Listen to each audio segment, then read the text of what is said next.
So, many of you may or may not be aware, but, well, actually, first of all, who is not familiar with Aleister Crowley? Anyone in the room who's not familiar with Crowley? Everyone? Okay, good. So, everyone being familiar with Crowley, some people who are interested in Crowley may not be aware that he was very influenced by Buddhism, and specifically Theravada Buddhism, which I have right here. Review of Aleister Crowley's exposure to and incorporation of Theravada Buddhism. Many people may not be aware also that there isn't just Buddhism. Buddhism is really kind of a family of religions. You might say an umbrella term embracing a whole bunch of different ways of approaching what's happening to us and what to do about it. So what I'm hoping to do today is to give you kind of an overview of Crowley's exposure and what he made of Buddhism, how he incorporated Buddhism, his criticisms of Buddhism, and kind of where he ended up in relation to Buddhism towards the end of his life. And talk a little bit about some teachings and practices that I think would be especially relevant to those who are learning about and hopefully practicing Thelema. So with that, I will move on. This silly photo, by the way, is Crowley posing as O.T.O, who was a 9th century Chinese monk in China that many believed was an appearance of Maitreya Buddha, the future Buddha. And I'm really not sure where that picture came from or what were the circumstances behind it, but I thought it would be a funny image to use to start off the presentation. So, moving along. I want to begin this talk with Alan Bennett. Anybody who's familiar with Alan Bennett? Show of hands? Just a 2 or 3? Okay. Aleister Crowley joined the Golden Dawn in 1898. The Golden Dawn being like the magical society of the late 19th century. And much of Crowley's teaching and practice, I almost said derives from, but I don't think that would be fair, but kind of takes the Golden Dawn as a jumping off point. And one of the members of the Golden Dawn was Alan Bennett. And Alan Bennett became Crowley's magical tutor very early on. So in his Golden Dawn name, by the way, was Frater, I'm not sure if I'm pronouncing this right, Yehi Aur? Is that correct? All right. It means let there be light. And Crowley met him in January of 1899. And within, I guess, a month or two, he had Alan Bennett move in with him at his flat that he had in London. And there, Bennett taught him pretty much everything he could about the Golden Dawn system. And Alan Bennett was very interested in Buddhism even then, and also was suffering from, tuberculosis. And he had all kinds of medicines prescribed for him that were typical in those days. I think it was like codeine, heroin, cocaine, like a whole bunch of stuff that he just rotated through. And this was doctor's prescription in those days. But basically, it really fucked him up. And he needed to get to a warmer clime before he died. So there's a whole story of monetary shenanigans and a woman and all kinds of fun stuff that I'm not going to get into, but basically at the end of it all, Crowley was able to get Alan Bennett enough money where he could head off for Ceylon, which today is called Sri Lanka, for that time Ceylon, where he could basically survive and study Buddhism firsthand. So he headed off towards the end of 1899, or possibly early January 1900. I wasn't able to pin down a date. He headed off for Ceylon.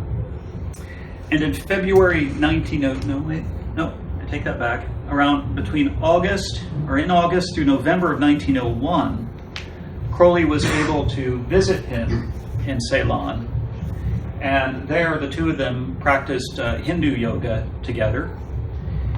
And also learn more about Buddhism and eventually started practicing Mahasatipatthana, which is the foundations of mindfulness, although I think that came a little later on in Burma.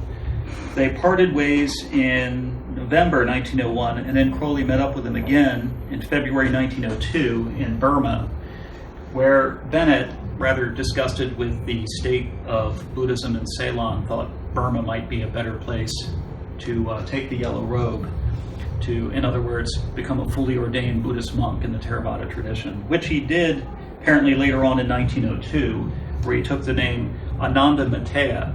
So sometimes he's referred to as the Bhikkhu Ananda Matea. Bhikkhu, roughly, very roughly, would translate as monk. Crowley's final meeting with Alan Bennett was November 3rd to the 6th in 1905, and once again, that was in Burma. All right, moving along. Now, here is what Crowley had to say about Alan Bennett in his Confessions. It was written about 1929. Not Bennett's Confessions, Crowley's Confessions. Alan's adventures in Ceylon had been varied. His first idea had been to take the yellow robe, that is, to become a member of the Buddhist Sangha. These men are not priests or monks as we understand the words. It is hard for European minds to understand the conditions of their life. They have renounced the world and live as mendicants. But it may be stated roughly that the rules of their order, which are very complex and often seem irrational or frivolous, are all devised in the interest of a single idea. Each rule meets some probable contingency. But in every case, the object is to enable the bhikkhu to carry out his program of spiritual development. There are no superstitious terrors, no propitiatory practices. The whole object is to enable a man to free himself from the fetters of desire which hamper his actions and incidentally produce the phantasms which we call phenomena. In Buddhism, the universe is conceived as an illusion created by ignorant cravings. It is in fact a dream as defined by Freud's hypothesis. Alan was already at heart a Buddhist. The more he studied the Tripitaka, the three baskets of the law, waste paper baskets I used to call them, the more he was attracted. But he was fearfully disappointed by the degeneracy of the Sinhalese bhikkhus. With rare exceptions, they were ignorant, idle, immoral, and dishonest.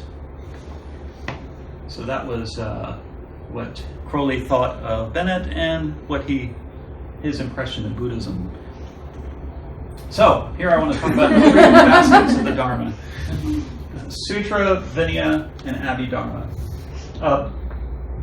We're basically talking about Southern Theravada Buddhism here, which uses the Pali dialect, so that really should be Abhidhamma, but this is the Sanskrit. I won't quibble about that. I'm more used to the Sanskrit. So, what are these three baskets of the Dharma, the Tripitaka? The Sutra refers to the discourses of the Buddha. So these would be the talks the Buddha gave, the dialogues the Buddha had, the Four Noble Truths, or the first turning of the wheel of the Dharma, where he taught the first noble truths that would be found in the Sutra, etc., etc. The Vinaya would be the record of the precepts for the monks, of which in Theravada Buddhism there's 257. I know that sounds like an awful lot of rules. Most of them boil down to common sense and basic decency. The Vinaya also contains accounts of the reasons for each of the rules that arose. It's basically a record of stupid monk tricks and the ridiculous things that ridiculous people were doing during the lifetime of the Buddha, which made the Buddha said, "You fool, why did you think you should do that? And what will the lay people think? And from now on, we're not going to do such and such." So, the Vinaya finally also contains, I guess, basically the Robert's Rules of Order, or equivalent thereof, for the monastic Sangha. And then we get to the Abhidharma.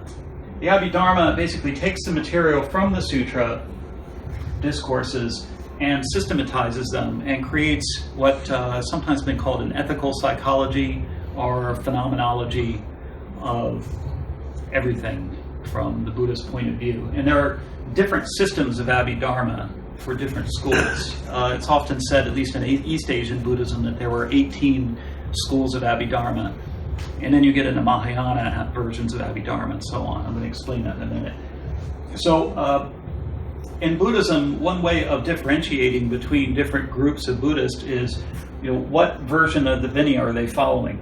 Because there are different recensions of the Vinaya with slightly different rules.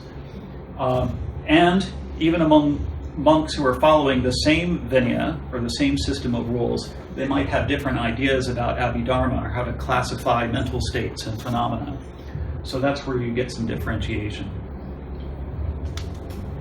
So, next I would like to talk about some basic Buddhist teachings that Crowley had in mind whenever he talked about Buddhism or incorporated Buddhism into Thelema. Very early on, I think it was in, let's see, what I had it. I think it was like 1903, he wrote an essay called, yes, I'm getting nods in back there. He wrote an essay called Science and Buddhism, which is part of a bigger collection of essays and poems called The Sword of Song. And in Science and Buddhism, Crowley was very, very impressed with Buddhism, to the point where he even spoke of we Buddhists or us Buddhists, and he took refuge in Buddha, Dharma, and Sangha. And in that essay, he explained some basic Buddhist teachings, such as the Four Noble Truths, the Eightfold Path, the Three Characteristics, or sometimes called the Marks of Existence, the 10 fetters that keep us from getting enlightened. And for an Englishman in 1903 writing about these things, he knew his stuff. So it's a very impressive, it still holds up, I guess is what I would like to say about Science and Buddhism, for the most part. There's a few things I would quibble. For instance, he equates karma with determinism, and I don't get that from Buddhist teachings, but I'm not going to talk about that tonight. That's a little complex. What I do want to do is cover these basics. So, Four Noble Truths.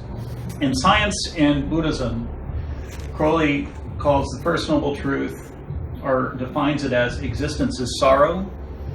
He defines the second noble truth as the cause of sorrow is desire. The third is the cessation of desire is the cessation of sorrow. And finally, the fourth noble truth, there is a way, the Noble Eightfold Path, of realizing the third truth. And he elaborates on this in the essay. These quotes, however, are from the more recent translation by Bhikkhu Bodhi of the first turning of the wheel of the Dharma. So I want to briefly go over each of these. The Buddha says, now this, monks, is the noble truth of suffering. Birth is suffering. Aging is suffering. Illness is suffering. Death is suffering. Union with what is displeasing is suffering. Separation from what is pleasing is suffering. Not to get what one wants is suffering. In brief, the 5 aggregates subject to clinging are suffering. The 5 aggregates or skandhas are something that do figure often in Thelema, so I'll talk about that more in a minute. Briefly, they are form, feeling, perception, tendencies, our mental volitions, and consciousness. And this is a way of looking at how we are as beings and seeing that there's just not a single substance here, but a bunch of different processes all going on at the same time and supporting one another. Second noble truth. Now this, monks, is the noble truth of the origin of suffering. It is this craving that leads to renewed existence, accompanied by delight and lust, seeking delight here and there, that is, craving for sensual pleasures, craving for existence, craving for extermination. That's kind of an interesting one there. No, we're not just craving for, like I was craving for Dr. Pepper and a brownie earlier. Not just craving to continue to have, a long, eventful life, but some people would crave for extermination. Everything sucks. I don't want to be here anymore. Stop the train. I want to get off kind of attitude. So the Buddha accounts for that as well.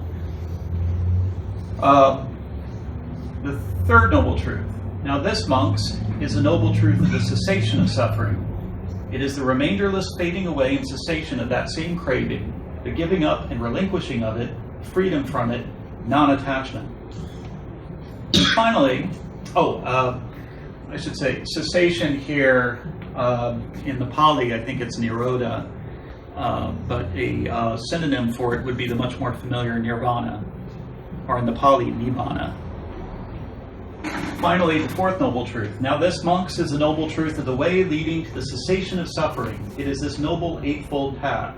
That is right view, right intention, right speech, right action, right livelihood, right effort, right mindfulness, and right concentration. right here is the word, a translation of the word samyak, which does not mean like right as opposed to wrong, but more like whole as opposed to partial or biased. So it's an important thing to keep in mind. Oh, I should also mention, craving here is a translation of tanya, which means more like selfish thirst or selfish, desire, where you can't even think anymore. Like you're out in the desert and you're thirsty and you're going to die, and you will do anything to get a drink of water. It's that kind of unthinking thirst. There's another word for desire, chana, or I think it's chanda actually, which is more neutral. It's more of a desire that can be put into wholesome activities or unwholesome activities. So this word is actually a little more qualified than just, don't want anything. Okay, what else do I want to say here? Oh, a way I sometimes relate to this is the first noble truth is like, sucks, it's your fault, it doesn't have to be this way, so shape up and get it right. That's another way of thinking of this. All right, the 5 aggregates and 3 characteristics. When the Buddha first turned the wheel of the Dharma, he did so with his audience as the 5 ascetics who had been practicing asceticism with him prior to his enlightenment. And they left him when he dared to start eating rice gruel again instead of starving to death, as he should have done if he was really sincere about his asceticism. So the Buddha, after his awakening, thought to himself, well, who can I teach what I just realized? There's hardly anybody who's prepared to hear about, this great insight that I've had. And when he thought about it, he realized that the 5 ascetics were probably the only ones who would get it. So he sought them out and found them in a deer park near Benares.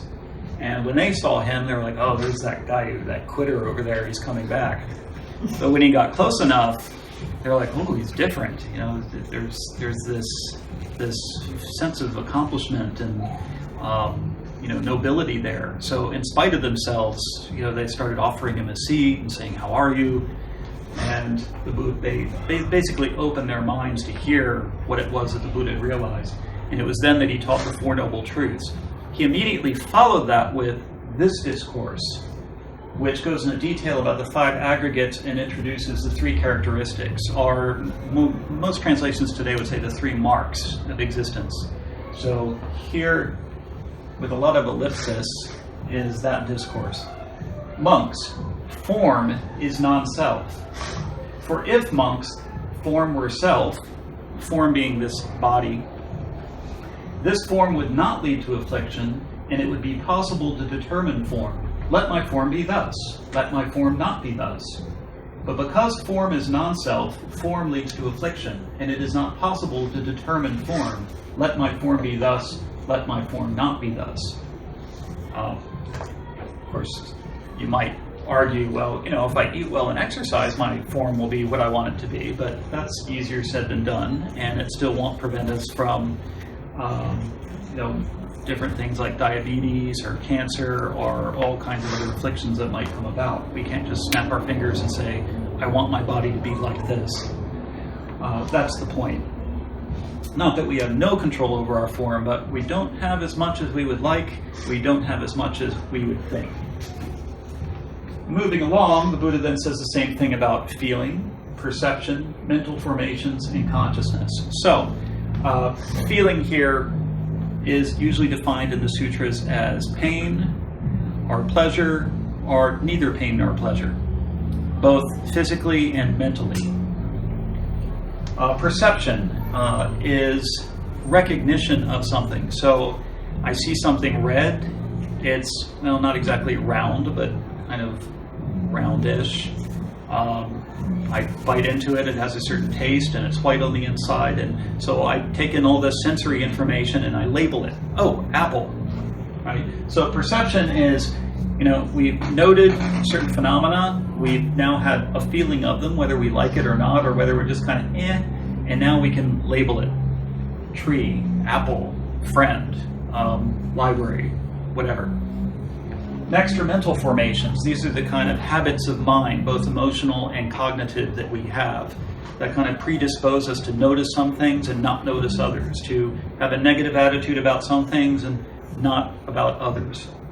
So there's a whole bunch of different mental formations. There's like 52 different ones in some systems of Abhidharma where they try to find each discrete state of feeling or cognition and differentiate between them all. And then finally there's consciousness, which is just the awareness that all this other stuff is going on. In fact, I think I'll skip forward just a little bit.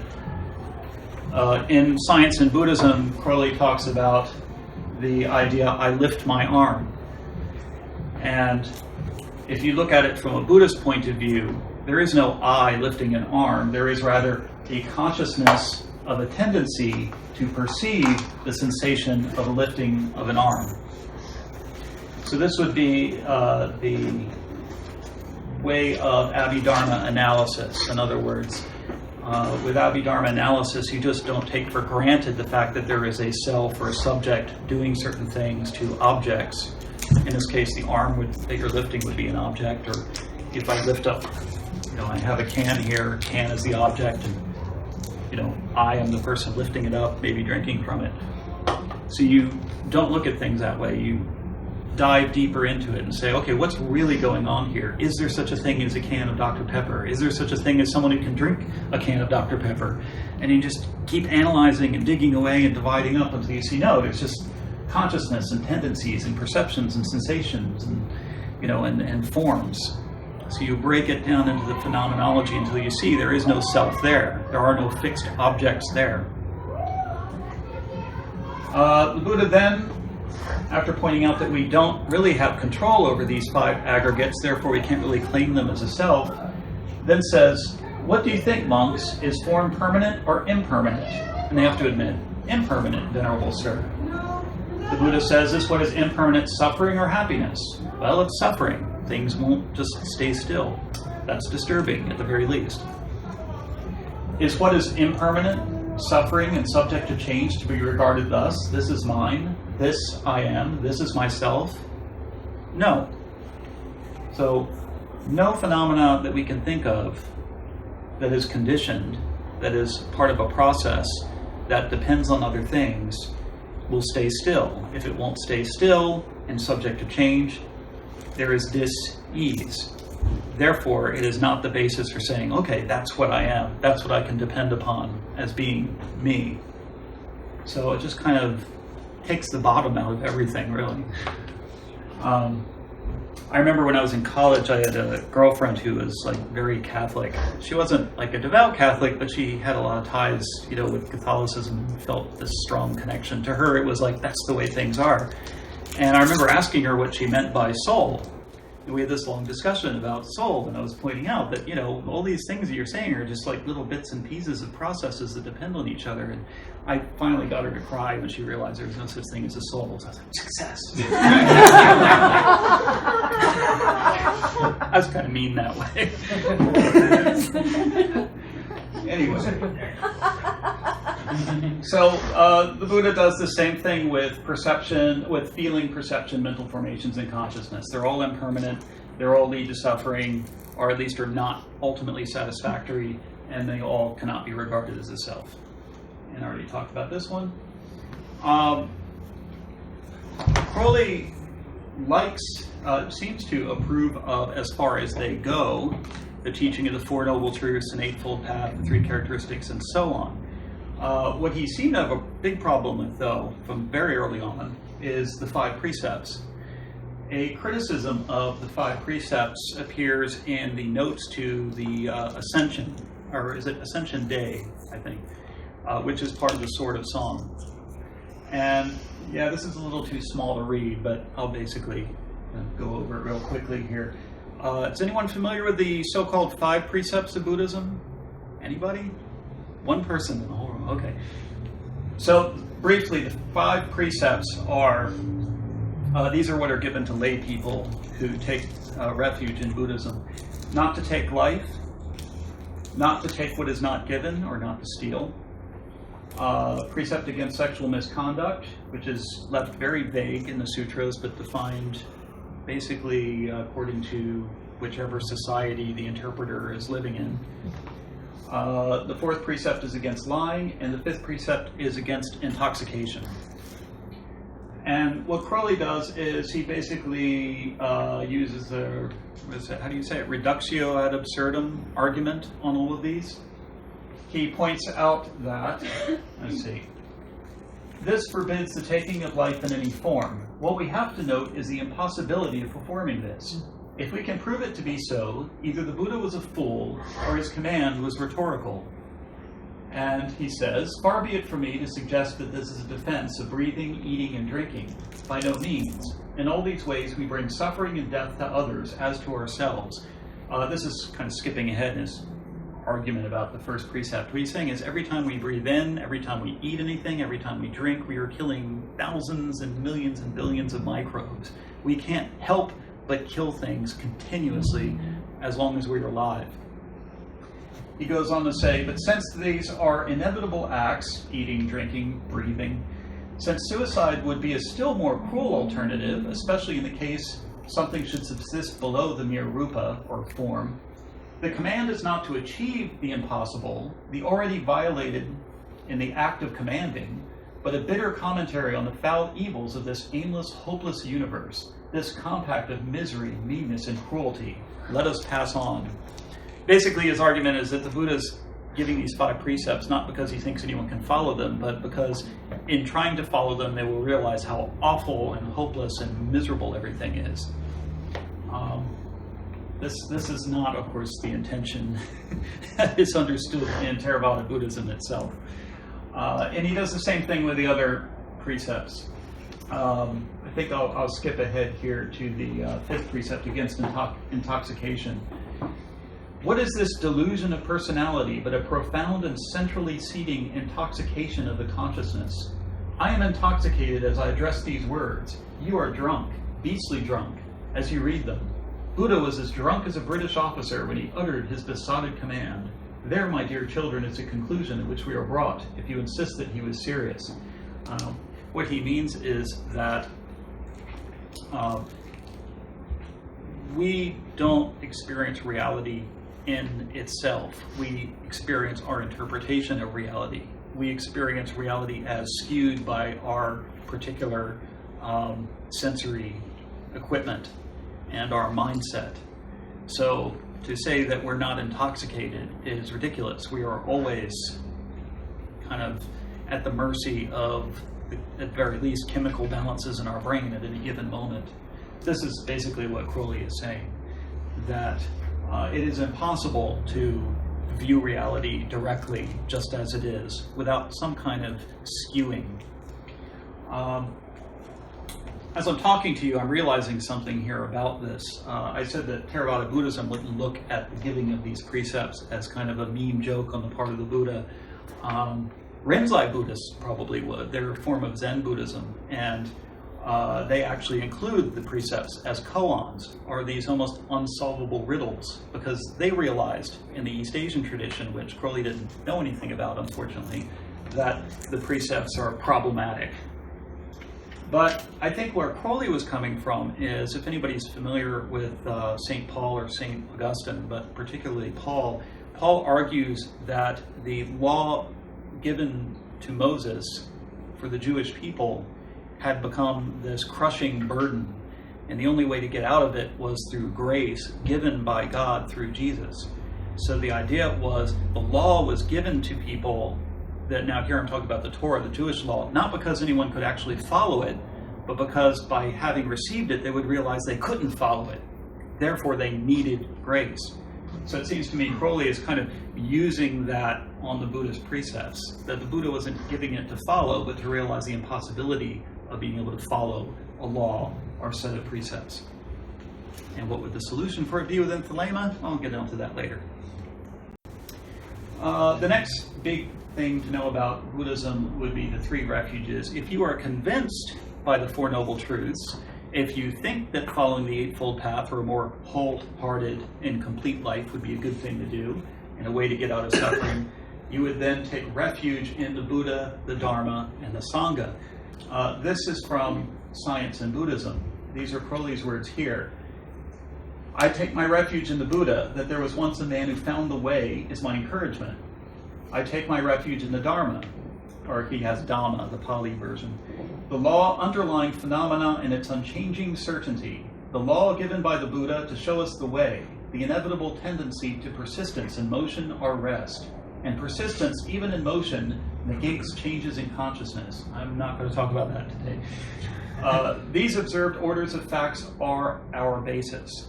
Law, by the way, here is a translation often given for Dharma or Dhamma. Not law as in you must do this and not do that, but as in this is the way things are. This is how life works. And finally, I take my refuge in the Sangha. These are not isolated efforts on my part, although in one sense, isolation is eternally perfect and can never be overcome. In another sense, associates are possible and desirable. 1/3 of humanity are Buddhists. Add men of science and we form an absolute majority. Among Buddhists, a very large proportion have deliberately gone out from social life of any kind to tread these paths of research. I guess by which he means have become monks and are actually trying to practice Buddhist meditation and contemplation. Is the way hard? Or is the way very hard? Is the brain tired? The results slow to come? Others are working, failing, struggling, crowned here and there with rare garlands of success. Success for ourselves, success for others. Is it not compassion that binds us closer than all earthly ties? Aye, in joy and sorrow, in weakness and in strength, do I take my refuge in the Sangha. And again, that's from Science and Buddhism, 1903. Crowley was 28. At that point in his life, he could be considered a Buddhist, at least from a Buddhist point of view. He was convinced by the Buddhist teachings, he took refuge. So, that changed, obviously. What happened? Let's see. Before I talk about what happened, I also want to highlight a couple other areas where Crowley is praising Buddhism to a surprising degree, at least to my mind. I was not expecting to come across these kind of statements. This is from Book 4, Part 1 of Book 4, the mysticism part, where he talks about yoga. And this was written in 1912. And in here, he is talking about what people like Muhammad, Buddha, and Christ, and other great mystical religious teachers seem to have in common. He was trying to find what is the active ingredient of enlightenment. When you get rid of all the theological, metaphysical overlay, what did they actually do that made these people so special? And as far as Crowley was concerned, at least at this point in his life, and by the way, here he is being heavily influenced by Vivekananda in his book on Raja Yoga. Vivekananda was like a Hindu missionary, you might almost say, in the late 19th century. What he found that they had in common was they all left their homes at a certain point, went out into the wilderness, whether that was a desert or a cave or whatever, spent time in meditation and contemplation, had some great insight or something that caused them to change, and then they returned with nothing, with just the rags on their back, but were able to transform the societies they returned to. That's what they all seem to have in common. And what Crowley is arguing in Book 4, Part 1 is that what they did when they left into the wilderness was practice what yoga is about. They may not have been consciously practicing yoga. I don't, for instance, think Jesus ever went to India, but what they were doing was the same thing that the people in India were describing as yoga, or as the 8 parts of yoga, which I will not be talking about tonight because that's not actually Buddhism. I will refer you to the Yoga Sutras of Patanjali if you want to know more about that, or Crowley's writings, which are even more to the point. What he says here, though, is after he talks about people leaving their homes, going to the wilderness, and coming back, is, how do we find out what they did? And he says, Buddha goes into details too elaborate to enter upon in this place, but the gist of it is that in one way or another, he got hold of the secret force of the world and mastered it. And then a little further on, he says, the only one who explains his system thoroughly is Buddha, and Buddha is the only one that is not dogmatic. And a little further on, he says, our best document will therefore be the system of the Buddha, but it is so complex that no immediate summary will serve, which I would have to agree with him there. So instead, he turns to describing the 8-limbed yoga process, which you can find in Yoga Sutra, Patanjali, and other sources.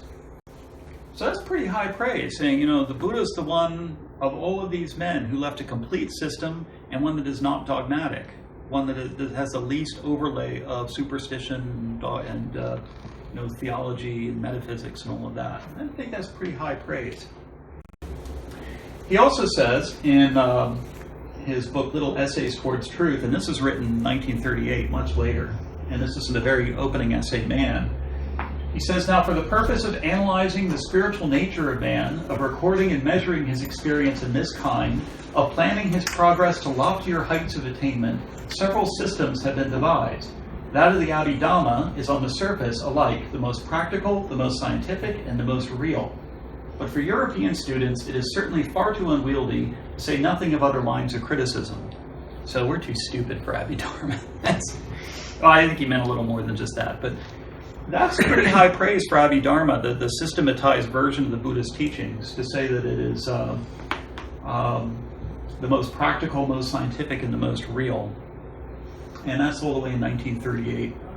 And I guess I should also say that the 5 aggregates is like the very beginning of Abhidhamma. Like most of Abhidharma is just going into greater and greater detail about what is form, what are the different parts of form, what are all of the mental constituents that fall under tendencies or volitions, where exactly does consciousness fit in, all of that stuff. It's a deep investigation of the 5 aggregates or 5 skandhas.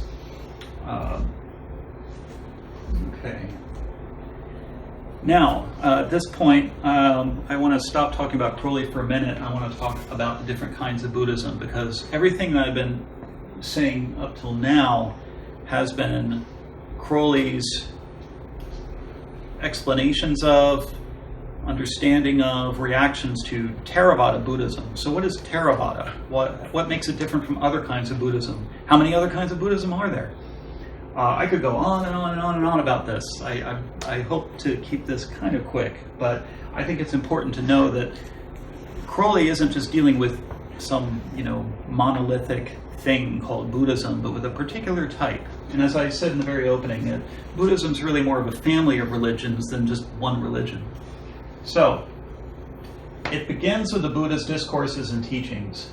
Now, what did the Buddha actually do and say? The only way we can get at that is through the sutras and the material in the Vinaya, which the Vinaya, the monastic rules, don't just have the monastic rules, but also stories about the Buddha's life and why the rules came about. So there's a lot of what you could create a biography from in there. But there are a lot of different recensions, a lot of different versions of that material. And it wasn't written down until at least 200 to 300 years after the Buddha's death. So you have these oral traditions. And these oral traditions, when they diverged into, I mentioned before, like 18 different schools of Abhidharma, before they were finally written down. Now, in around the 1st century, they started to get written down. And now we have, like, for instance, the Pali Canon, which is called the Pali Canon because it's in the language Pali, which is not spoken anywhere anymore. And that's what they use in, like, Sri Lanka, Burma, Thailand, etc. Of those 18 schools of early Buddhism that probably stuck the most closely to what the historical Buddha said and taught, the only one that survives now is Theravada Buddhism, which still exists in Southeast Asia and Sri Lanka. Okay. Vietnam also, southern parts of Vietnam, Cambodia, Burma, etc. Now, around the 1st century, there was what's called the Mahayana movement. Mahayana means great vehicle.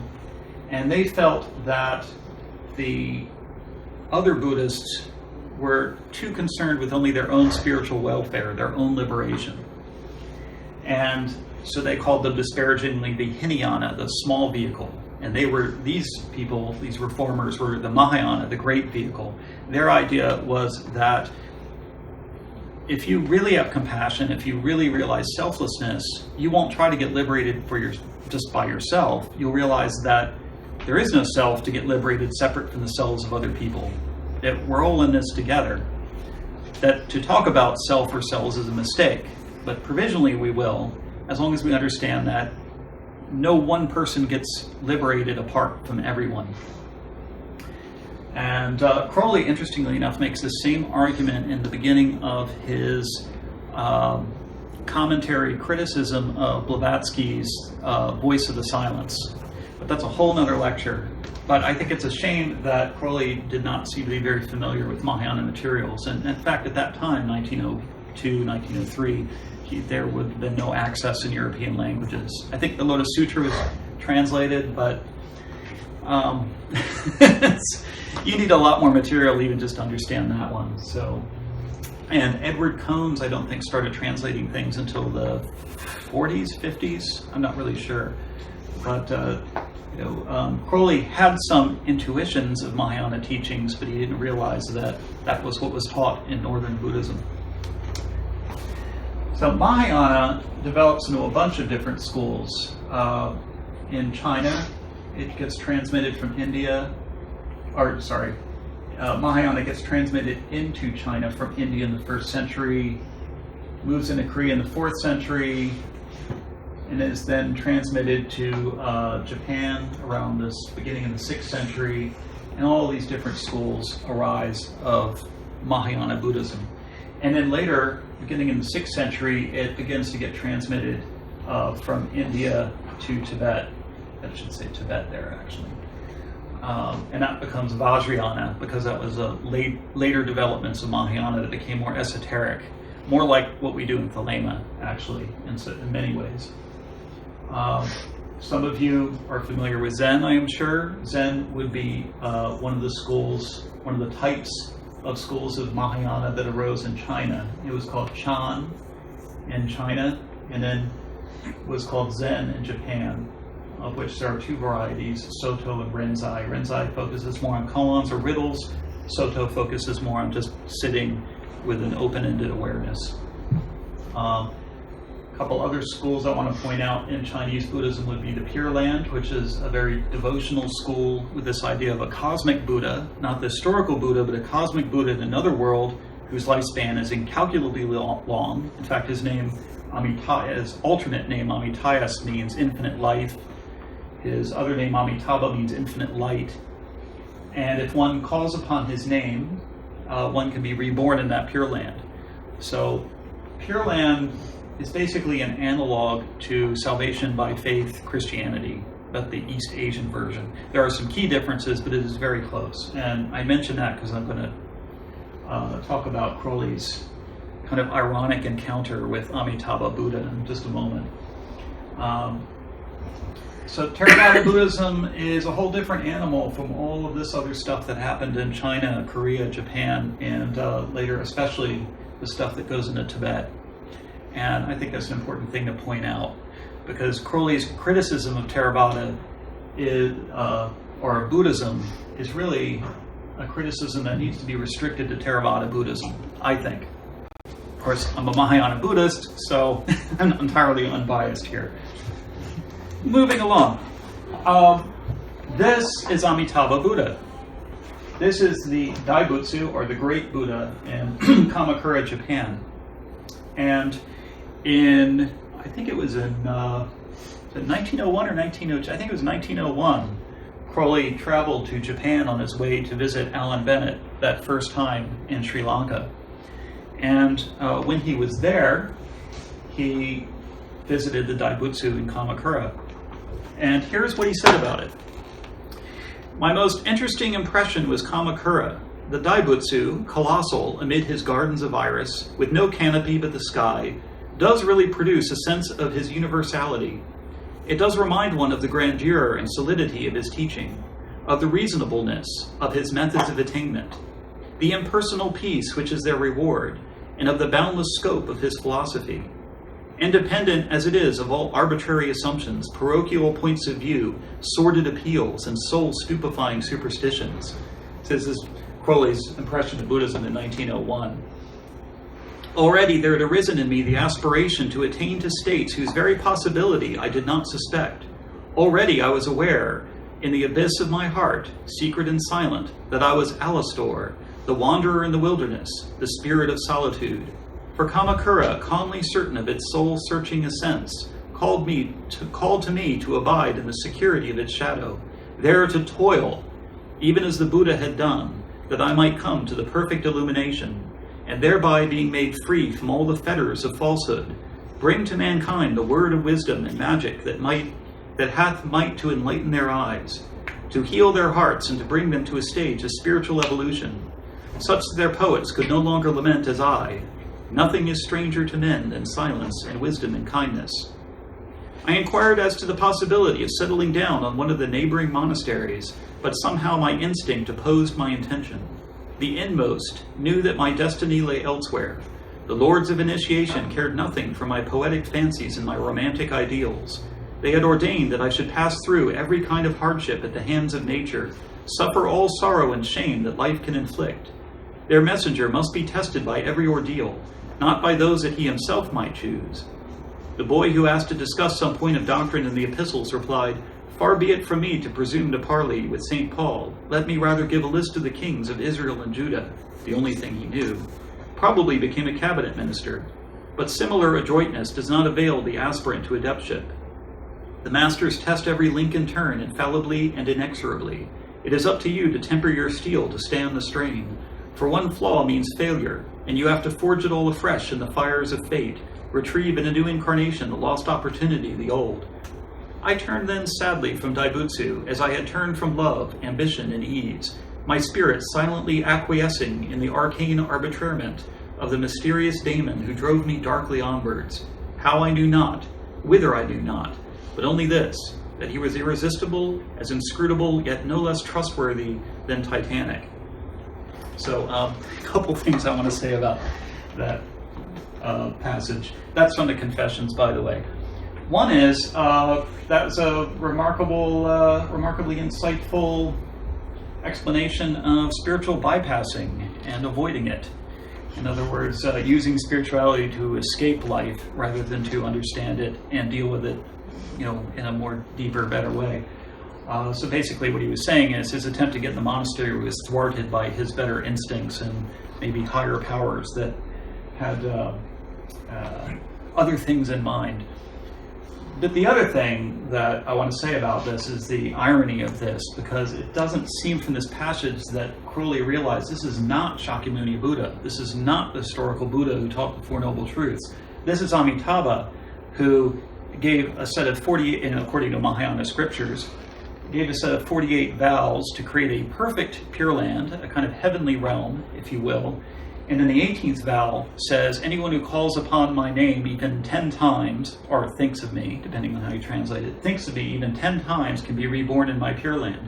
This is as far away as you're going to get from entering into a monastery and toiling for the enlightenment of all mankind. This is basically like, I have faith in you, and bang, you die and go to this perfect paradisal realm. And so I find it very ironic that this is like the last Buddha statue that Crowley should have had those thoughts in front of. But there you go. All right, moving right along. Now, Crowley had his contact from Aiwaz in 1904, and the Book of the Law was revealed April 8th, 9th, and 10th in 1904. I think there's at least 3 places where he describes what happened. The Temple of Solomon the King, the Equinox of the Gods, which is part 4 of Book 4, and the Confessions. There may be some other places where he tries to give the story or present the story, but I'm familiar with those 3. He goes to great length to describe his state of mind before the revelation of the Book of the Law, because he really wants to impress upon the reader that he was not mystically minded at that point. He was as far away as he felt a person could get from these kind of contacts with spirits and with divine revelations and world-changing decrees. I think he's overstating his case, but that's my opinion.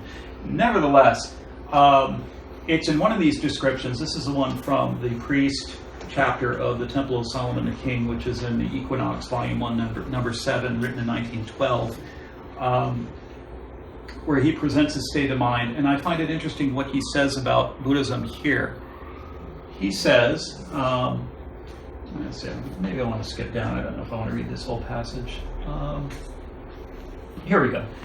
As to miracles and prophecies, he was as skeptical as the famous Pope of Rome, who didn't believe in them. He had seen too many. If an angel had appeared to him, he would have explained him away as cheerily as the late Frank Podmore. Not sure who that is, but you can look it up later. He was as ready to acquiesce in the unhistoricity of Gautama, that's the Buddhist family name, as in that of Jesus. If he called himself a Buddhist, it was the agnostic and atheistic philosophy and the acentric nominalist psychology that attracted him. The precepts and practices of Buddhism earned only his dislike and contempt.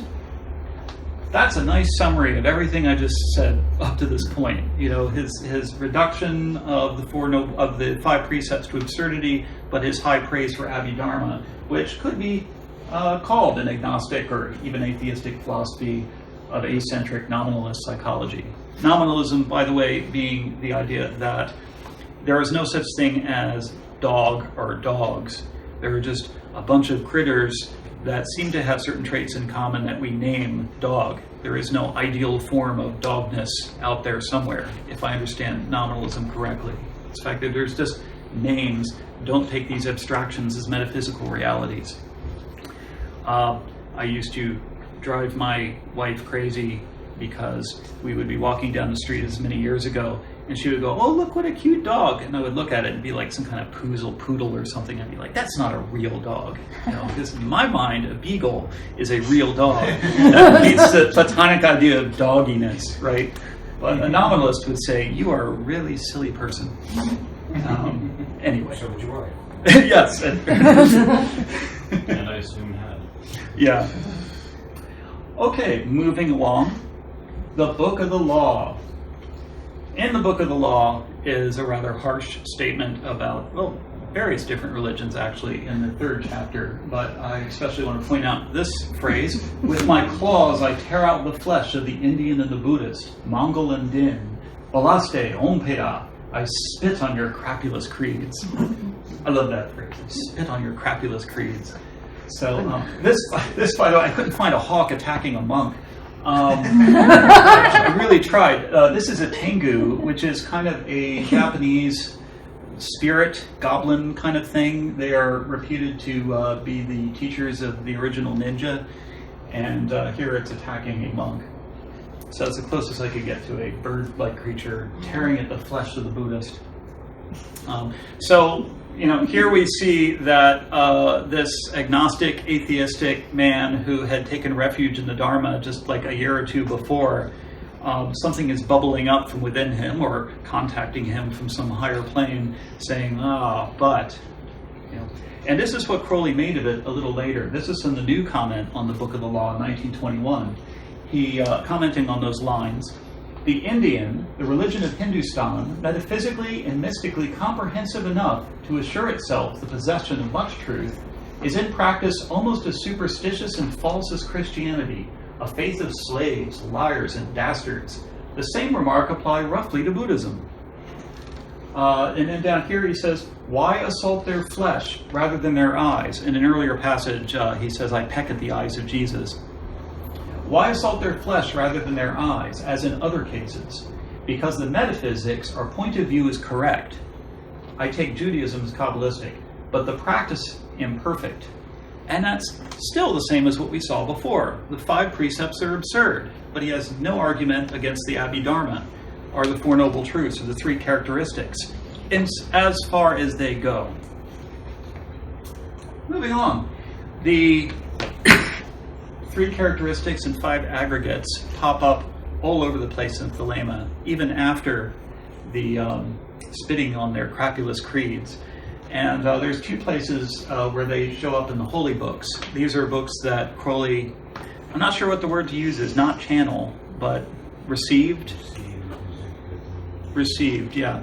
There's certain books that he received in around, I think it was 1909, and they're called holy books for, well, among other reasons, because you were not to change, like, even the style of a letter. You were to take them as is.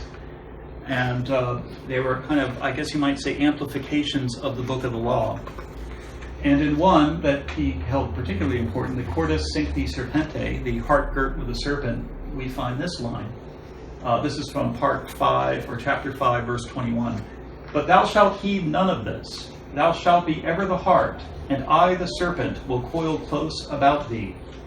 My coil shall never relax throughout the aeons. Neither change, nor sorrow, nor unsubstantiality shall have thee, for thou art passed beyond all these. So the heart girt with the serpent is about the relation between the adept, or aspiring adept, and the holy guardian angel. If I am not mistaken, they seem to switch off sometimes as to which, whether the serpent is the adept or the angel. But at least in this passage, I'm taking it to be that this is the angel speaking. Thou shalt ever be the heart, you the stone, and I the serpent that will close coil about thee. And what he's saying is, you will pass beyond change, sorrow, and unsubstantiality. Those are the three characteristics, or the three marks, that mark all conditioned phenomena. We saw them before. Impermanence, suffering, and selflessness. These appear again in the other holy book, Vivel Magi. Now the grade of a magister teacheth the mystery of sorrow, and the grade of a magis the mystery of change, and the grade of Ipsissimus the mystery of selflessness, which is called also the mystery of Pan, or the all. These three grades are the grades that match the three top sephirot on the Tree of Life. So that's as high as you can go. The magus is someone who's crossed the abyss. They have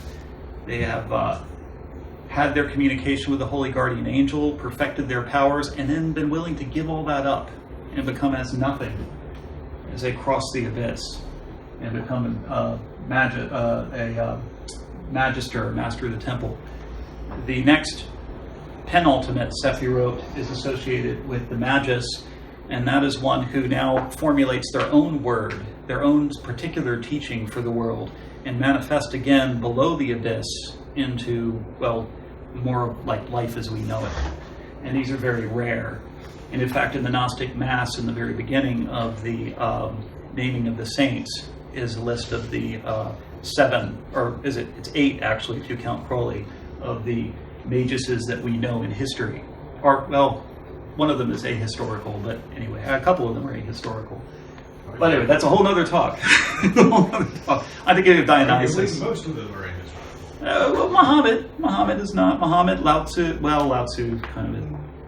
That's a whole other topic.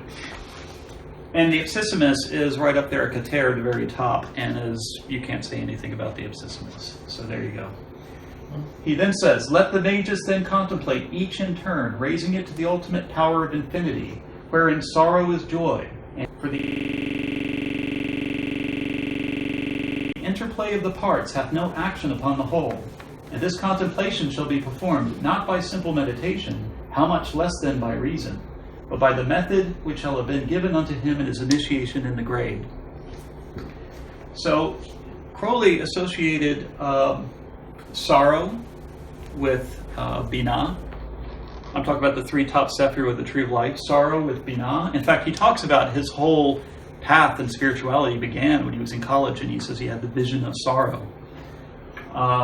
Impermanence or change is associated with Chokmah, and no selflessness is associated with Kater. And here he says you can flip these around. And in fact, throughout Crowley's writings, he says, these seeming dualities below the abyss are opposed, self to selflessness, but mutually implied are inseparable above the abyss. So it defies our usual cognitive reasoning, which is why don't get caught at da'at, the false sephirot, where you think you know everything, because whatever you know is wrong, which is why the Book of Lies is called the Book of Lies, because anything you try to say is going to be misleading in some sense. Speaking of the Book of Lies, He also mentions these here. This, I think, really shows this I guess I could call it poem, aphorism, and the commentary that I'm going to present next really, I think, encapsulates Crowley's attitude towards at least Theravada Buddhism. The Bal-Bullier, I guess. Some men look into their minds, into their memories, and find naught but pain and shame. These then proclaim the good law unto mankind. These preach renunciation, virtue, cowardice in every form. These whine eternally. Smug, toothless, hairless coot, debauched, emasculated Buddha, come ye to me? I have a trick to make you silent, O ye foamers at the mouth. Nature is wasteful, but how well she can afford it. Nature is false, but I'm a bit of a liar myself. Nature is useless, but then how beautiful she is. Nature is cruel, but I too am a sadist. The game goes on. If you have been too rough for Buddha, but it's, if anything, too dull for me. Viens beau negre, don moi te lèverai encore. I can't pronounce French, so. Can you? Don't put me on the spot. Anyway, I don't know how to pronounce French, so that was the best I could do. I don't know. Yeah. I don't even want to get into what that means because it's embarrassing, and Crowley was a man of his time, and I want to focus more on the first part here. The title of this chapter is a place frequented by Frater P, or Perturabo, that's Crowley's name for himself, until it became respectable. The chapter is a rebuke to those who can see nothing but sorrow and evil in the universe. This is the comment, by the way, not the poem itself. The Buddhist analysis may be true, but not for men of courage. The plea that love is sorrow, because its ecstasies are only transitory, is contemptible. So basically, what he's saying is that Buddhism, as he encountered it, had too much of a sour grapes attitude, and that it is better to, I guess the old cliche, it is better to have loved and lost than to have never loved at all, and that is the manlier, more full-bodied way to live. So now we can get to the three schools of magic. And I forget when it was written. Let's see. Anyway, towards the end of his life, Crowley wrote a whole bunch of letters to people who had inquiries, and these were collected and printed as Magic Without Tears. And in those letters, he describes the three schools of magic to the woman who he's responding to. And this comes from I guess you could call it a parable or image that appears from the cry of the sixth ether, which is in his Vision in the Voice. These were a series of visions he received while traveling through the desert with Victor Newberg in, I think it was 1913. Was that it? Vision in the Voice? 1909? Okay. What actually happened. That's what I want, yeah. 1909. So here's the passage from the Vision in the Voice. And a voice cries, "Cursed be he that shall uncover the nakedness of the Most High, for he is drunken upon the wine that is the blood of the adepts. And Babylon hath lulled him to sleep upon her breast. And she hath fled away, and left him naked. And she hath called her children together, saying, Come up with me, and let us make a mock of the nakedness of the Most High. And the first of the adepts covered his shame with a cloth, walking backwards, and was white.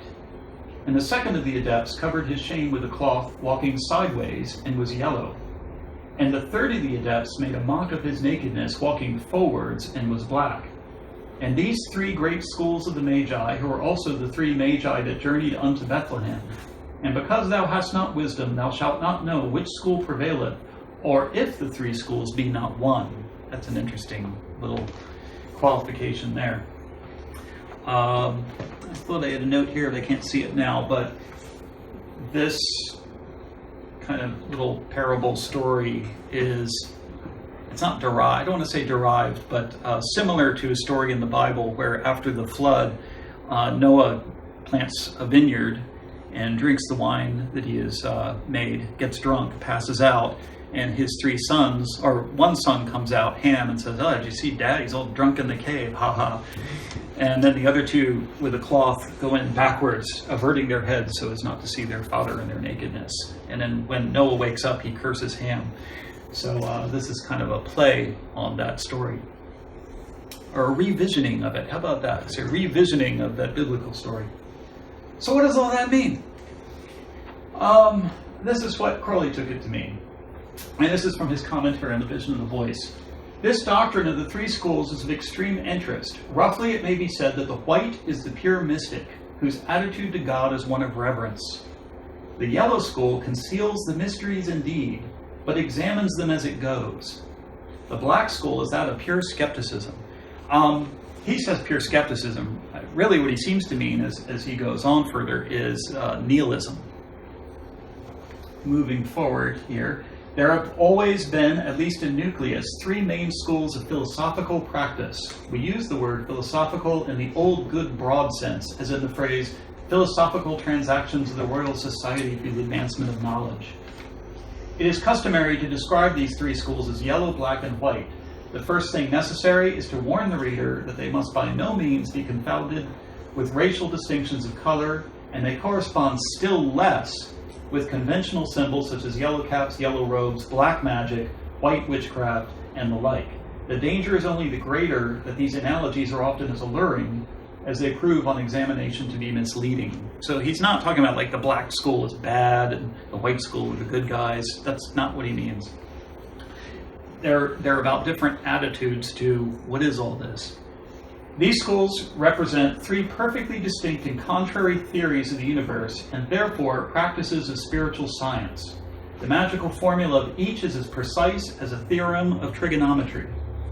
Each assumes as fundamental a certain law of nature, and the subject is complicated by the fact that each school, in a certain sense, admits the formula of the other two. Are they not one in some sense? It merely regards them as in some way incomplete, secondary, or illusory.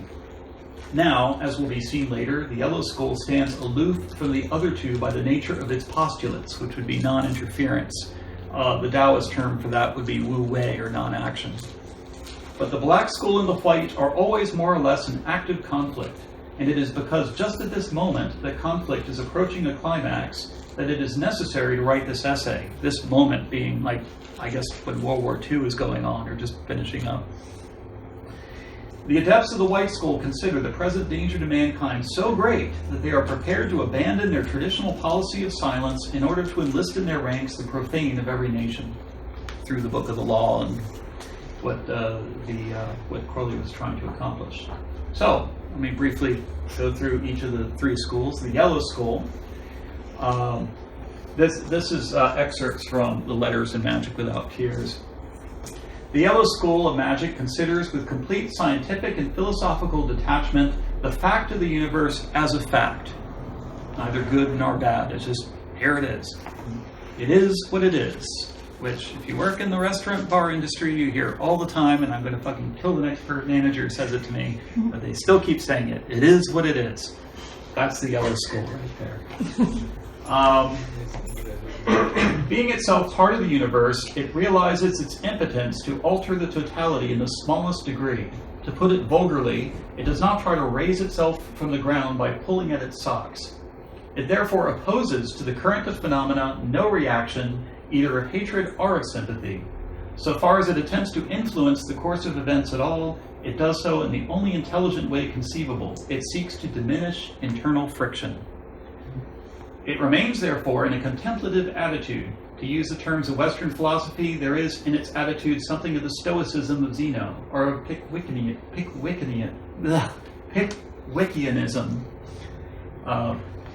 That would be from Charles Dickens. If I may use the term of Epicurus, the ideal reaction to phenomena is that of perfect elasticity.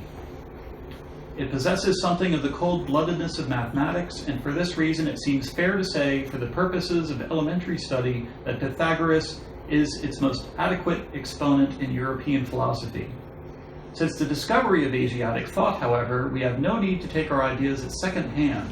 The yellow school of magic possesses one perfect classic, the Tao Te Ching, or Tao Te Ching, some people say. Probably Tao Te Ching is more correct.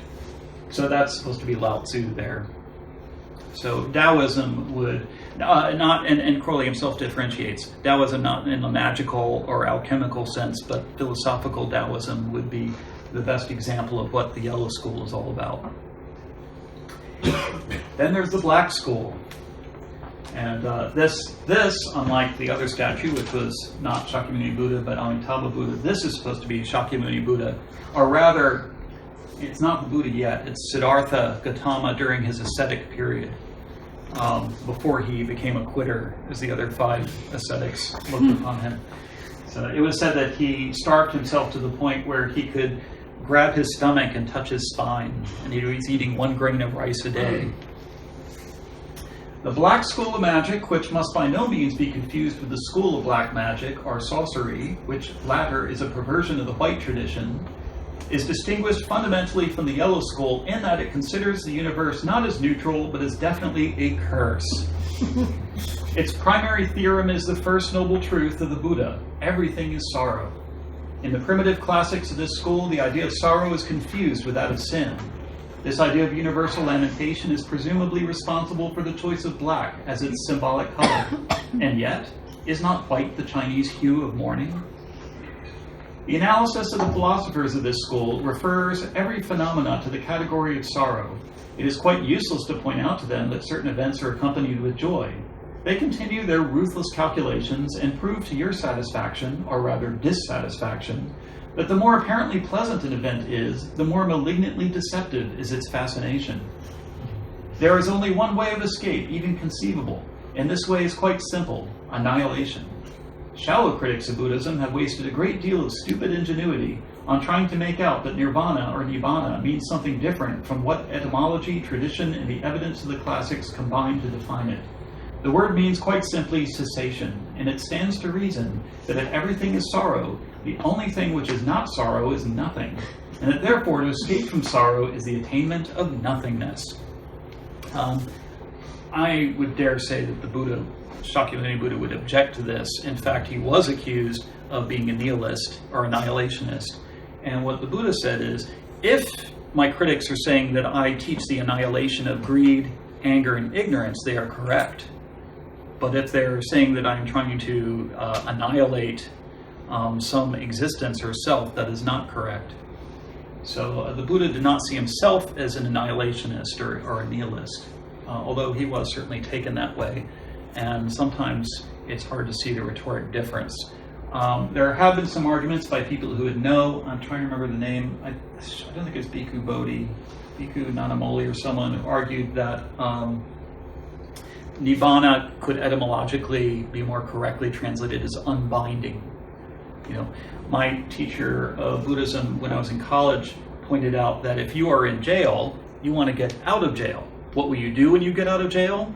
That's not the point. You want to get out of jail. Once you get out of jail, you can figure out what you're going to do, where you're going to go.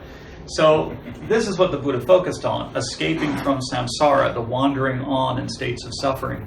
You know, whether nirvana is or is not some particular type of phenomena was not the point. The point is to unbind yourself from that which is holding you back, keeping you imprisoned, or to bring about the cessation of the greed, anger, and ignorance that is keeping you bound. So, however, the Mahayana would view, especially in East Asia, the Mahayana would view the Hinayana teachings, which they sometimes, not quite fairly, identify with Theravada as being nihilistic, as being just solely negative. And but I'm not going to go into much more detail about that, as I want to move on to the White School of Magic. Oh, well, no. I thought I could. I have to talk about the 3 stages of the Black School. This is something I found interesting. There is not just the Black School. There's 3 steps of the Black School. The first stage, Crowley identifies with primitive, like shamanism, like the medicine man who personifies universal evil as some spirit that must be propitiated with human sacrifice. He says the early forms of Judaism and that type of Christianity which we associate with the Salvation Army, Billy Sunday, and the fundamentalists of the back blocks of America are sufficiently simple cases of religion whose essence is the propitiation of a malignant demon. So I think that's a fair assessment. I agree. Yeah, there you go. The second stage, when the light of intelligence begins to dawn dimly through the many fogs upon these savages, we reach a second stage. Bold spirits master courage to assert that the evil which is so obvious is in some mysterious way an illusion. They thus throw back the whole complexity of sorrow to a single cause, that is, the arising of illusion aforesaid. The problem then assumes the final form. How is that illusion to be destroyed? By the way, these are three stages that Crowley himself went through, which he writes about in poetic form in The Sword of Song. How obviously he grew up among the Plymouth Brethren, among Christian fundamentalists, and then he went through a kind of Hindu Brahman stage where he was seeking Brahman, who our Atman or true self is one with Brahman, which is the all, basically, I guess you could say. And then he went into a Buddhist stage, which is the third stage. A fairly pure example of the first stage of this type of thought is to be found in the Vedas. That's the core revelations that Hinduism is based on. Of the second stage in the Upanishads, which are actually commentaries on the Vedas. But the answer to the question, how is the illusion of evil to be destroyed, depends on another point of theory. We may postulate a Brahman, infinitely good, etc., etc., etc., in which case we consider the destruction of the illusion of evil as a reuniting of the consciousness with Parabrahm. The unfortunate part of this scheme of things is that on seeking to define Parabrahm for the purpose of returning to its purity, it is discovered sooner or later that it possesses no qualities at all, because any qualities would be finite, and we're trying to escape into the infinite. So Brahman, or Parabrahm, as he's saying here, Parabrahm, has no qualities at all. In other words, as the farmer said on being shown the elephant, there ain't no such animal. It was Gautama Buddha who perceives the inutility of dragging in this imaginary pachyderm. Since our Parabrahm, he said to the Hindu philosophers, is actually nothing, why not stick to our original conception that everything is sorrow and admit that the only way to escape from sorrow is to arrive at nothingness? So in other words, if God is beyond all finite qualities and God is the infinite and therefore has no, anything that we can think of, why not just admit that this is really nothing? Or at least it is not anything that we can relate to. Practically no Westerners have reached the third stage of the Black tradition, the Buddhist stage. It is only isolated mystics and those men who rank themselves with a contemptuous compliance under the standard of the nearest religion, the one which will bother them least in their quest of nothingness, who carry the sorites so far. Sorites would be like the logical process of thinking things through. The documents of the Black School of Magic have already been indicated. They are, for the most part, tedious to the last degree and repulsive to every wholesome-minded man. Yet it can hardly be denied that such books as the Dhammapada and Ecclesiastes are masterpieces of literature. Dhammapada is, I guess you could call it a collection of aphorisms from the Theravada tradition, which, despite what he says about it, is well worth reading. And not as negative as he's making out. And Ecclesiastes is a classic, and it's in the Hebrew scriptures. I think the Yardbirds wrote a song based on it, in fact. There's a time to live and a time to die, a time for, you know the one I'm talking about. They represent the agony of human despair at its utmost degree of intensity, and the melancholy contemplation which is induced by their perusal is not favorable to the inception of that mood which should lead every truly courageous intelligence to the determination to escape from the ferule of the Black schoolmaster to the outstretched arms of the white mistress of life. Time to stop being so negative and down. Time to go from Eeyore to Tigger. The white school. Okay. The central idea of the white school is that admitted that everything is sorrow for the profane, the initiate has the means of transforming it to everything is joy. We may define the doctrine of the white school in its purity in very simple terms. Existence is pure joy. Sorrow is caused by failure to perceive this fact. But this is not a misfortune. We have invented sorrow, which does not matter so much after all, in order to have the exuberant satisfaction of getting rid of it. Existence is thus a sacrament. The man who denounces life merely defines himself as the man who is unequal to it. The brave man rejoices in giving and taking hard knocks, and the brave man is joyous. The purest document of the white school are found in the sacred books of Thelema. The doctrine is given in excellent perfection both in the book of the heart girt with the serpent, which I showed you a passage from earlier, and the book of lapis lazuli. And with that, I come, to the end of my talk. So at this point, I would like to open it up to questions, comments, answers, and I look forward to hearing what you all think about all this material. So, who's ready with a question or a comment? Yes. Thank you. That was incredibly insightful. Thank I you. appreciate it. I don't have a question right now. Okay. You filled my head with a lot of ideas. That's always my fear in ancient. Is, reading through Crowley's writings for things having to do with Buddhism ends up presenting an embarrassment of riches. So the really hard part of preparing for this was trying to figure out what do I want to talk about and what do I want to leave for like another day or Yes, Keith. As you noted, and as in accord with my own studies, there doesn't seem to be any evidence that I have yet found that Crowley was at all aware of even the existence of the Mahayana schools.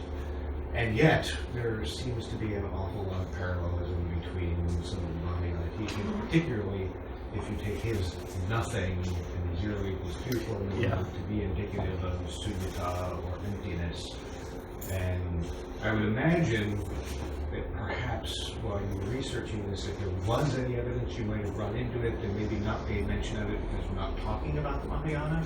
Yeah. I figured, have you found anything? Well, he did use the mantra Om Mani Padme Hum. He did. Which is just as much a sutra mantra, though, as it is. Right. Mahayana. He did comment on H.P. Blavatsky's Voice of the Silence and its garbled version of Mahayana, that's where he really shows that he was not familiar with Mahayana, or he could have corrected her on Mahayana terms. Well, arguably, her stuff was coming more through a very garbled Vajrayana through Kashmiri Shivaism sort of angle, and then filtered through a Christian mindset on top of all that. It's no wonder the garbage was came out. So, he does refer to the word Amitabha a couple times, but he doesn't seem to realize that it's the name of a Buddha, but seems to think that it's like a Buddhist analog for Atman, or that it's some infinite field of light or something. I need to investigate that a little further, but any mention of anything Mahayana is just like a little tiny piece here and there, totally disconnected from any kind of system. And what's a real shame, I'll get to you in just a second. Crowley had a very deep admiration for East Asian thought, for Chinese thought especially. He was enamored with the I Ching, maybe even more than the tarot, interestingly enough. He had a deep admiration for Lao Tzu, and even did his own translation of the Tao Te Ching, which is more of his own paraphrase on other translations that were available at the time. He refers to, I'm trying to think of where he does this. I think it's in part 1 of book 4. He refers to King Kam King, which is a Taoist treatise. It's only a few pages long of spiritual practice. What's interesting about that is I looked that up and found out that it was created at a time when Taoists were just plagiarizing wholesale from Buddhism. So it's as much a Buddhist, Mahayana Buddhist text as a Taoist one, but he did not know that. It's I wouldn't say there was a missed opportunity because Crowley didn't have the opportunity. The translations came after him, but it is unfortunate. I think he would have really enjoyed Nagarjuna or the Heart Sutra and so on. Ben? I was just going to say, I think there's at least one reference where he mentions Zen, but I don't know if he has any idea what it is. And then I can't remember one of the small cards of the tarot. There's a joy, but he calls it a Florida, or the other way around. And the clubs, yeah, or not clubs, the wands. Yeah, one of those. So he was aware, at least later in his life, of some of that stuff, but it seems like he never really bothered getting much into it. Yeah. He felt like he knew it all already or something. It might be best for us that he didn't, because I think if he had encountered that material, he might have really gone deeply into it and gotten lost in it, so to speak. And then he wouldn't have developed the Western side of things, which I think is, one of the many things that's so great about Crowley is how he moved forward the Western esoteric tradition and refined it and streamlined it. And if he had gotten too deeply involved in Buddhist Tantra or Vajrayana, that may not have happened. So maybe we're lucky he was right. He was born at that particular time, just before all this other stuff came in. Anybody else? Any questions about Theravada Buddhism, Buddhism generally, interfaces with Thelema? Then again, yes. Do you think there's any analog in Theravada Buddhism to the Holy Guardian Angel? Offhand, I would say absolutely not. And would you say there is in Mahayana?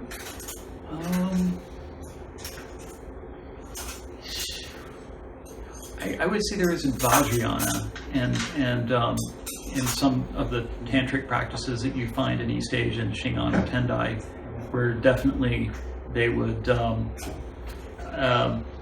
in Shingon and Tendai, for instance, there are ceremonies, and I haven't experienced this myself. I belong to a school that doesn't directly get involved in this form of esotericism, but they would lay out a mandala and throw a flower onto it, and it would fall onto one of the deities presented on the mandala, and then you would have a special connection with that deity, and then you would practice meditating on that deity and developing a relationship and identification with that particular deity.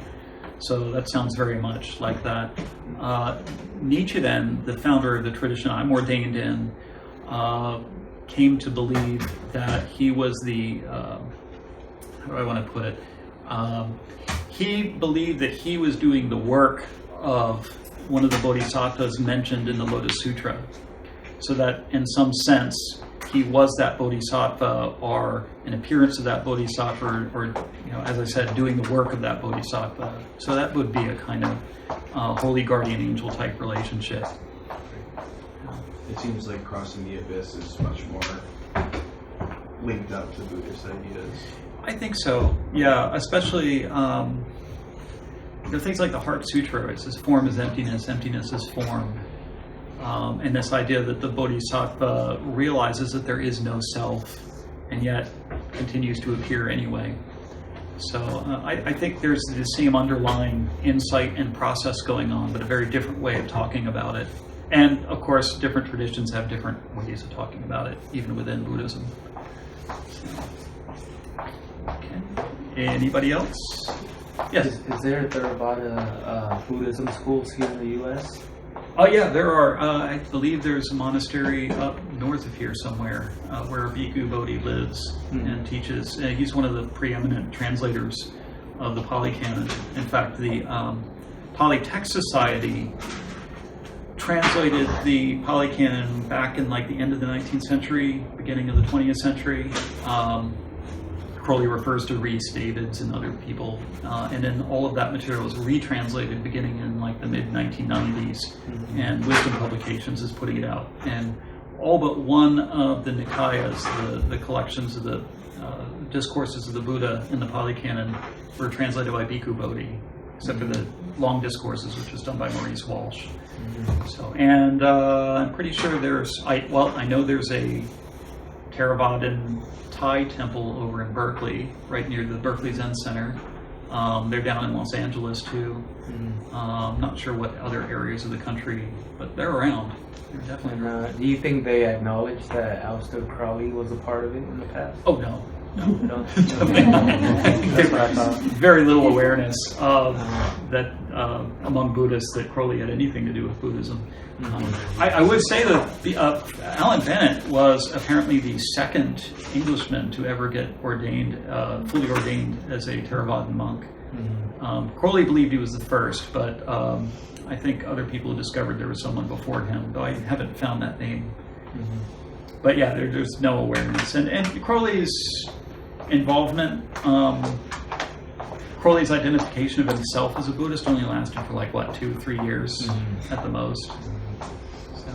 But he was friends with like the first Buddhist missionary back to England, English Buddhist missionary, Right. and his secretary Gerald York was actually the Dalai Lama's emissary to the West. Oh, I So did he not know has these that. like really weird connections to like Buddhism as a movement. Yeah. Neat. I did not know that about Gerald York. Cool. Okay. Well, unless there's any other questions or comments, I think I'll bring this to a close. Oh, one more. For one other thing there. Sure. Arguably, the organization, SM Goenka's group that does the Vipassana 10-day retreats is essentially the current manifestation in the West of the Burmese tradition. Not entirely sure how squarely they fall on one side or the other of the Mahayana Theravada line, but they do still tend to use the Theravada titles that were focused on Pali Canon and Right. everything else. So, Oh, of course, and the whole insight. and that's a very popular intro to Buddhism Yeah. thing in the Bay Area in particular. So for those who are seeking a connection to that's probably the easiest one to hit from here. And which center is that again? It's if you go looking for Vipassana 10-day retreat, Right. that's the founder of that.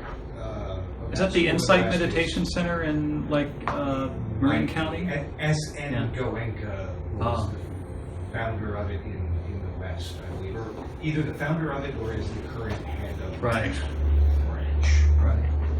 Yeah, that's right. The insight meditation is derived from, or Vipassana meditation is derived from Theravada teachings. And Arguably, all the schools have something in them called Vipassana. It's just Right. these guys were the first ones to trademark office. right, exactly. Yeah. Okay. Well, thank you all very much. I appreciate you coming to hear me blather on about all this and give me an opportunity to, be able to do this. So, thank you again. Good night. Thank you.